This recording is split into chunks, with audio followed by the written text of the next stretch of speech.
Hello guys, তোমরা সবাই কেমন আছো? আশা করি তোমরা সবাই ভালো আছো, আর আমিও খুব খুব ভালো আছি। তো একটা শর্ট ভিডিওটা আমি করিনি, করেছে আমার হাজবেন্ড।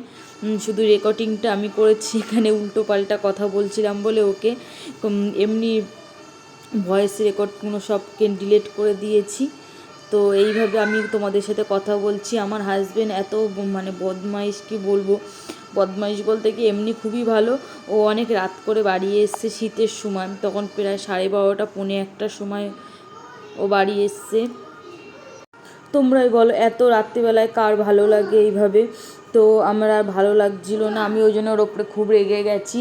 রেগে গিয়ে ওকে উল্টো পাল্টা কথাবার্তা বলছি, আর ও আমাকে খেপানোর জন্য কত কিছু নাই করছে। এমনকি লুকিয়ে লুকিয়ে ভিডিও করেছে, আমি সেটাও জানি না।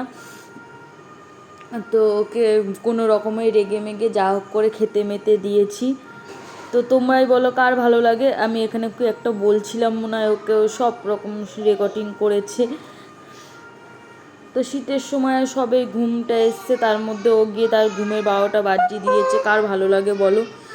এইভাবে ও কাজ বাজ সেরে কোথার থেকে ঘুরে এসছে, ঘুরে টুরে রাত দুপুরে আড্ডা মেরে বাড়ি এসছে। তো ভালো লাগে না, জানো না তো? এত শীতকালে রাত্রিবেলা তোমরা দেখবে একবার শুয়ে পড়ার পরে কারোর কি উঠতে ইচ্ছা করে? তোমরাই বলো। তো আমার তো একদমই ভালো লাগে না। আর তার মধ্যে আমি ছেলেটাকে অনেক কষ্টে খাইয়ে দাইয়ে ঘুম পাড়িয়েছি। ঘুম টুম পাড়িয়ে আমি সবে শুয়েছি। এই দেখো, ও পাঁপড়, এটা হচ্ছে, আমি পাঁপড় খুলতে পারছি না, তখন ওকে রেগে মেগে বলছি যে পাঁপড় খোলো। তখন ও আমাকে আবার খুলে পাঁপড়ের টিফিন কাঠিটা খুলে দিচ্ছে। তো পাঁপড় হচ্ছে ওর ফেভারিট খাবার, পাঁপড়। তো আমি ওকে হয়তো কিছু বলছিলাম, সেটাই ও সব কিছু রেকর্ডিং করেছে। আমাকে জিজ্ঞেস করছিল তুমি খেয়েছো কি না। তো আজকের ভিডিওটা এই পর্যন্ত, দেখা হচ্ছে নেক্সট ভিডিওতে। টাটা।